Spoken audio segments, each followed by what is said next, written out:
បាទតងទៅនឹងបច្ចុប្បន្ននេះតងទៅនឹងវិស័យបរិញ្ញាទឹកលោកគ្រូយល់ឃើញថាន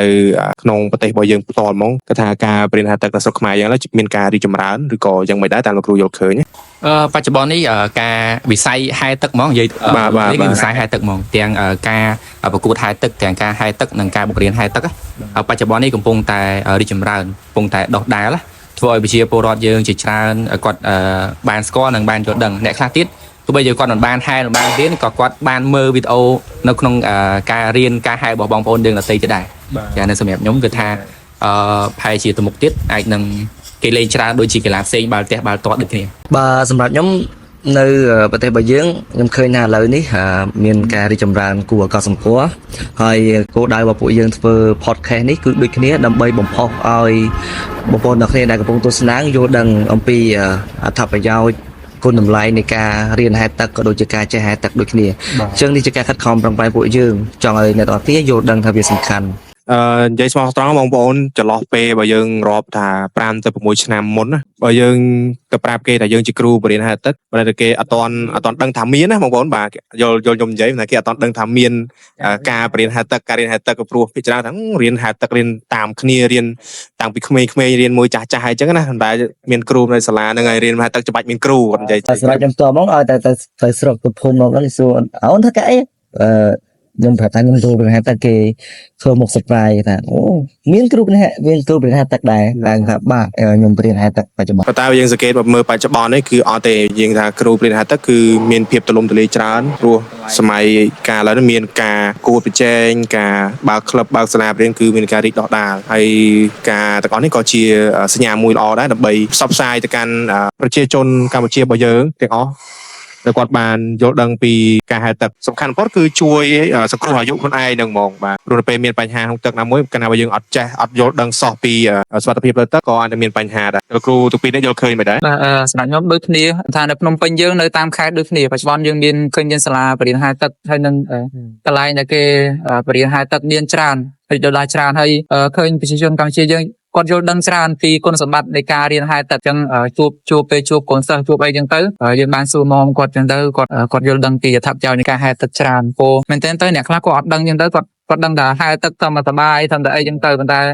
ែជាក់ស្ដែងការហែទឹកជួយច្រើនទៅលើសុខភាពទាំងការសប្បាយរីករាយហើយជួយទៅលើសុខភាពបានច្រើនមែនទែនជំនាញជីវិតបាទហើយសម្រាប់ខ្ញុំវិញដោយតែលោកគ្រូមួយចំនួនគាត់បានលើកឡើងអញ្ចឹងសម្រាប់វិស័យហែទឹកនេះមិនថាទាំងការរៀនទាំងការបរិញ្ញាទេគឺវាមានច្រើនមែនទែនបច្ចុប្បន្នហើយបើតាមខ្ញុំសង្កេតឃើញវាអាចមានរីកច្រើនតែនៅភ្នំពេញទេតែតាមបណ្ដាខេត្តនានាអាចនឹងអត់ទាន់មានច្រើនណាអញ្ចឹងសង្ឃឹមថាទៅថ្ងៃមុខអាចនឹងមានទៅតាមខេត្តកាន់តែល្អជាងហ្នឹងហើយកុំភ្លេចនៅសាខាផ្សេងរបស់យើងក៏មានមួយដែរអញ្ចឹងបើសិនជាអ្នកនៅតាមខេត្តឬក៏ដូចជានៅផ្សេងអនុផ្ទាល់អាចទៅរៀនបានបាទខ្ញុំជឿថាលោកគ្រូទាំងអស់គ្នាធ្លាប់ជួបឲ្យបងប្អូនដែលគាត់មកពីបណ្ដាខេត្តឡើងមករៀននៅភ្នំពេញត្រូវអត់ចឹងគ្រប់គ្នាដោយសារមែនតើពួកយើងបច្ចុប្បន្នពួកយើងមានសិស្សដែលគាត់ឡើងមកពីតាមបណ្ដាខេត្តគាត់សុខចិត្តឡើងមកស្នាក់នៅភ្នំពេញរយៈពេលណាមួយឧទាហរណ៍មួយសប្តាហ៍ទៅ2សប្តាហ៍យ៉ាងដើម្បីធ្វើការរៀនមករៀនរយៈពេល10ថ្ងៃនៅសាលាមើលម៉េចរបស់ពួកយើងដោយសារដូចលោកគ្រូគាត់បានលើកឡើងខាងលើនៅតាមបណ្ដាខេត្តបច្ចុប្បន្នមិនទាន់មានភាពទូលំទូលាយទាក់ទងទៅនឹងការបរិញ្ញាទឹកទេហើយមិនថាអត់សោះទេនៅតាមខេត្តខ្លះក៏មានប៉ុន្តែហ្នឹងហើយមានតិចតួចហើយបងប្អូនជាប្រវត្តិយើងនៅតាមបណ្ដាខេត្តគាត់បានទទួលបាននៅការផ្សព្វផ្សាយរបស់ពួកយើងពីភ្នំពេញទៅបាទគាត់អាចថាគាត់តាមដានเพจសាលាយើងអ្នកខ្លះគាត់តាមដានយូរណាតម្រងគាត់ដាច់ចិត្តចោលឈ្មោះបាទបានយើងបានសាក់សួរនាំគាត់ទៅគាត់ថាគាត់តាមដានเพจសាលារបស់យើងដូចជា TikTok តាមបណ្ដាញសង្គមរបស់យើងផ្សេងមាន Telegram អីផ្សេងគាត់តាមដានយូរហើយហ្នឹងហើយគាត់ថាគាត់តម្រំដៃចិត្តចោលឈ្មោះនៅពេលគាត់ចោលឈ្មោះចូលរៀនហើយគឺគាត់ឆ្ងាយគាត់មកពីតាមបណ្ដាខេត្តដែលយើងមានកន្លងមកមាននៅខាងកោះកុងខាងបាត់ដំបងដូចសិនទៅខាងបាត់ដំបងទេសិស្សខ្ញុំផ្ទាល់គាត់មករៀនសាទឹកមកពីបាត់ដំបងបច្ចុប្បន្នហ្នឹងកំពុងតែរៀនជាមួយខ្ញុំឯហ្នឹងឥឡូវគាត់ចប់មកវិញឲ្យគាត់ចូលវគ្គថ្មីហើយខ្ញុំក៏ធ្លាប់មានសិស្សមកពីក្រៅប្រទេសរៀនចាប់ទៅវិញដែរមកពីក្រៅប្រទេសអូនិយាយទៅយើងមានសិស្សច្រើនសំខាន់មែនទែនសិស្សត្រៀមទៅរៀនក្រៅប្រទេសក៏ត្រូវមករៀនហែទឹកដែរអញ្ចឹងសូមអរទៅកាន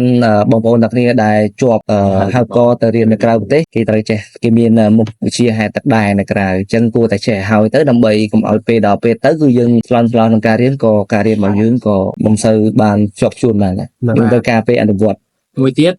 លោកគ្រូដែលជួបខាងបងដែលគាត់ធ្វើនៅខាងនេះអាកាស ចា កាត់ចោលហ្នឹងហើយហ្នឹងភាគច្រើនទៅតាមហ្នឹងហើយសំខាន់បដោតទាំងគេគឺទៅលើការ តែមានអាហ្នឹងខ្លះ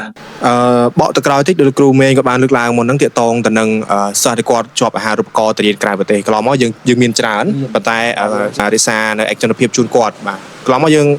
បានបរៀននៅសិស្សទី1សិស្សដែលគាត់ជាប់អាហារូបករណ៍ត្រូវទៅរៀននៅក្រៅប្រទេសអញ្ចឹងណា requirement របស់គេមានតែការទាមទាររបស់គេគឺទាមទារយើងចេះហែលទឹកយ៉ាងហោចណាស់យើងចេះពីកម្រិត survival skill មានតែកម្រិត basic នៅក្នុងការហែលទឹកដើម្បីអាចជួយខ្លួនឯងបានហ្នឹងហើយហ្នឹងគឺជា requirement ចាំបាច់ពីខាងសាលាដែលយើងដាក់អាហារូបករណ៍ទៅអញ្ចឹងបើសិនជាបងប្អូនទាំងអស់គ្នា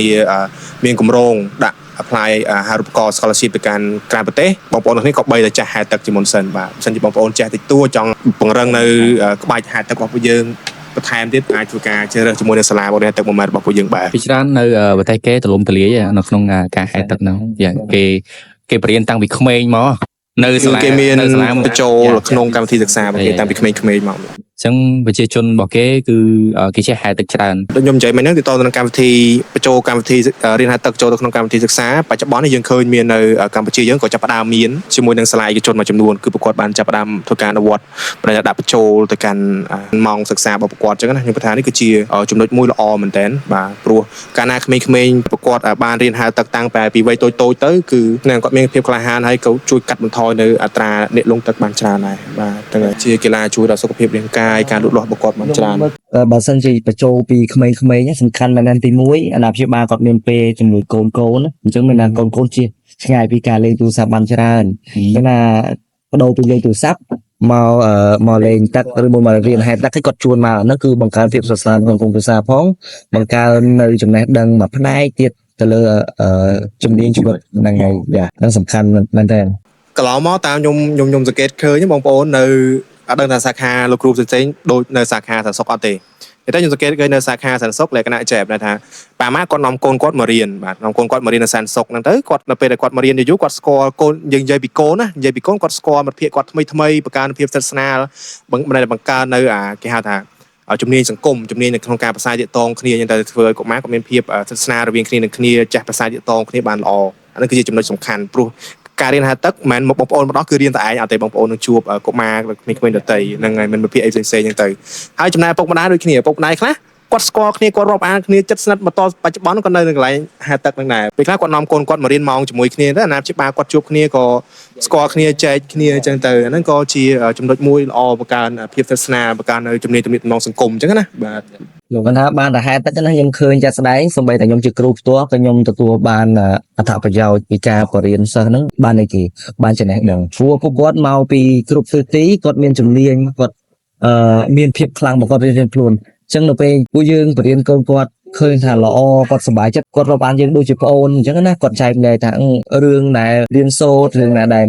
ចំណេញដល់សង្គមគឺគាត់ចែកម្លែកយើងទទួលបានចំណេះដឹងពីពួកគាត់ច្រើន នេះខ្ញុំបកទៅក្រោយតិចណាដូចខ្ញុំលើកឡើងមកនឹងទាក់ទងទៅនឹងបងប្អូនដែលគាត់រស់នៅតាមបណ្ដាខេត្តដែលនៅទីឆ្ងាយពីរាជធានីភ្នំពេញរបស់យើងអញ្ចឹងណាគាត់ឆ្លៀតពេលមករៀនហែលទឹកនៅភ្នំពេញទាំងអស់ហ្នឹងក៏សុទ្ធតែជាការឆ្លុះបញ្ចាំងពីការយល់ដឹងរបស់គាត់ពីសារៈសំខាន់នៃការហែលទឹកព្រោះគាត់គិតឃើញថាយកឃើញថាហ្នឹងវាសំខាន់បានគាត់ចំណាយពេលគាត់មើលដោយមិនចេះតិច100គីឡូឡើងពីខេត្តមកគាត់មកមិនមកឲ្យទៅវិញគាត់មកគឺស្នាក់នៅភ្នំពេញរយៈពេលយូរអាចថាចន្លោះមួយសប្តាហ៍ពីរសប្តាហ៍ក្នុងការរៀនហ្នឹងហើយដើម្បីបញ្ចប់ថ្នាក់រៀនមកពួកយើង តែបើសិនជាគាត់សម្រាកហ្មងអត់សូវម៉ាត់ទេតែបើសិនខ្ញុំមកពីបាត់ដំបងមកវល់ល្ងាចដល់ឡើងមកទៀតភាសាគាត់មែនតើគាត់ចង់ឲ្យកូនគាត់មានចំណេះដឹងនិងសមត្ថភាពលើទឹកនឹងម្នាក់ព្រោះដោយសារគាត់យល់ដឹងអំពីកូនគាត់nên làគាត់ដឹងថាកូនគាត់ចូលចិត្តលេងទឹកអញ្ចឹងខ្ញុំធ្លាប់ចែកម្លែកនៅពីព្រោះសុខភាពចាស់បេតងម្ដងហើយពាក់ព័ន្ធជាមួយនឹងកូនយើងអាចហាមគាត់មិនឲ្យលេងទឹកទេតែយើងឲ្យគាត់ចេះហែលទឹកអាហ្នឹងគាត់សប្បាយផងគាត់បានទាំងសុខភាពផង ដូចគ្នាដែរយើងមុនហ្នឹងយើងលើកឡើងទៅតត្រង់បងប្អូនគាត់រស់នៅតាមបណ្ដាខេត្តបាទអញ្ចឹងហើយនៅពេលខាងមុខយើងមើលអត់ឃើញបងប្អូនអាចថា1ម៉ែត្ររបស់យើងនឹងធ្វើការបរិយាខ្លួនតែជាចៅខុសវិស័យរបស់សាលាមួយដែរគឺក្នុងការចូលរួមកាត់បន្ថយអត្រាអ្នករងគ្រោះដោយសារការលងទឹកនៅក្នុងប្រទេសកម្ពុជាយើងអញ្ចឹងហើយអ្វីដែលយើងអាចធ្វើបានយើងនឹងព្យាយាមធ្វើបាទជាគោលដៅរបស់យើងគឺធ្វើការបើកនៅសាលាបរិយាទឹក1ម៉ែត្រទូទាំងខេត្តក្រុងក្នុងប្រទេសកម្ពុជារបស់យើងគឺជាគោលដៅធំរបស់យើង